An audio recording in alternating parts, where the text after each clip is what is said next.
एक बार की बात है। एक छोटे से गांव में एक मजदूर रहता था।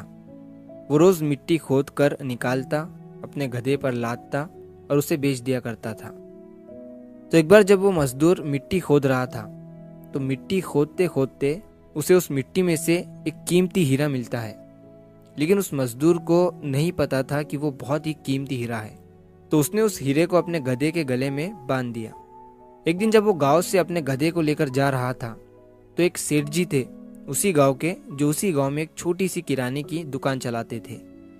तो उन्होंने जब उस गधे के गले में उस हीरे को देखा, तो उस मजदूर से पूछा कि ये तुम्हारे गधे के गले में क्या है, बड़ा चमक रहा है।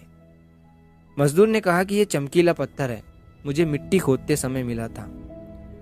अब सेठ जी को वो चमकीला पत्थर पसंद आ जाता है और सेठ जी उस मजदूर से उस चमकीले पत्थर को 50 रुपए में खरीद लेते हैं और वो उस चमकीले पत्थर को अपने दुकान के तराजू पर लगा देते हैं। अब जो भी सेठ जी की दुकान पर आता, उस चमकीले पत्थर को देखकर उसकी बहुत तारीफ करने लगता। तो एक बार एक जौहरी सेठ जी के दुकान पर आता है और जब वो उस कीमती हीरे को सेठ जी के तराजू पर लटका हुआ देखता है, तो वो जौहरी समझ जाता है कि ये कीमती हीरा है। वो सेठ जी से पूछता है कि ये क्या है और इसे आपने तराजू पर क्यों लटकाया हुआ है। सेठ जी उस जौहरी से कहते हैं कि ये एक चमकीला पत्थर है, मैंने एक मजदूर से 50 रुपए में खरीदा था। वो जौहरी सेठ जी से कहता है कि क्या तुम इस चमकीले पत्थर को मुझे बेचना चाहोगे। सेठ जी उस जौहरी से कहते हैं कि अगर तुम इसे खरीदना चाहते हो तो मुझे 100 रुपए दे दो और इसे ले जाओ। अब वो जौहरी जो था वो बहुत ही कंजूस था। उसने सेठ जी से कहा कि मैं इस चमकीले पत्थर के तुम्हें 80 रुपए दे सकता हूँ, चाहिए तो बोलो, नहीं तो मैं जा रहा हूँ। सेठ जी अपने 100 रुपए पर ही अड़े रहे और वो जौहरी ये सोचकर वहां से चला गया कि आज सेठ जी नहीं मान रहे हैं, कल आऊंगा और सेठ जी को 90 रुपए देकर वो हीरा लेकर चला जाऊंगा।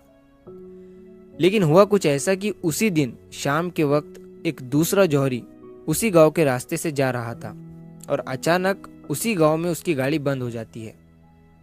जब तक ड्राइवर गाड़ी को रिपेयर कर रहा होता है, वो जौहरी सेठ जी की दुकान पर कुछ लेने के लिए जाता है और जब वो उस हीरे को तराजू पर लटका हुआ देखता है, तो वो सेठ जी से उसे खरीदने के बारे में पूछता है। सेठ जी भी उसे वही कहते हैं कि 50 में लिया था, आपको 100 रुपए में दे दूंगा।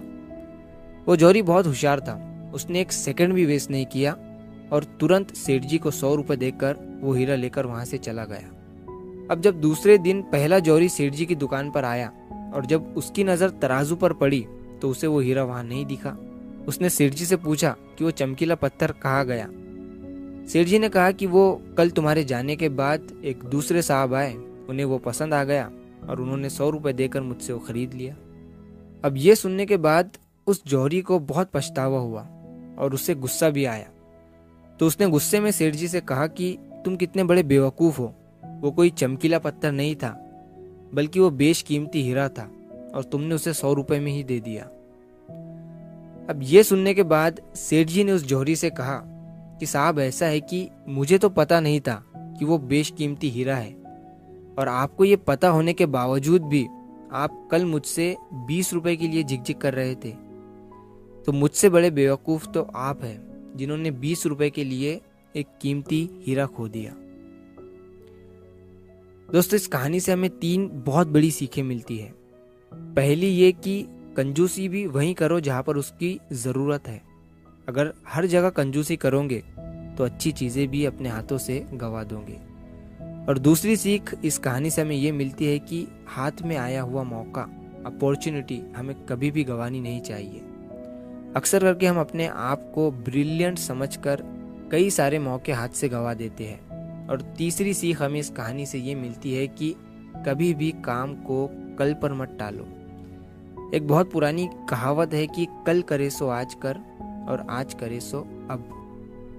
दोस्तों, सही समय कभी नहीं आता है, अभी जो है वही सही समय है।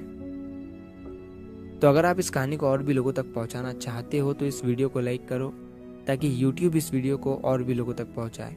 और अगर कहानी अच्छी लगी हो तो हमारे चैनल को सब्सक्राइब ज़रूर करिए। मिलता हूँ मैं अगली बार इसी तरह की कहानी के साथ। तो सब्र करो, शुक्र करो और ज़िंदगी में आगे बढ़ो।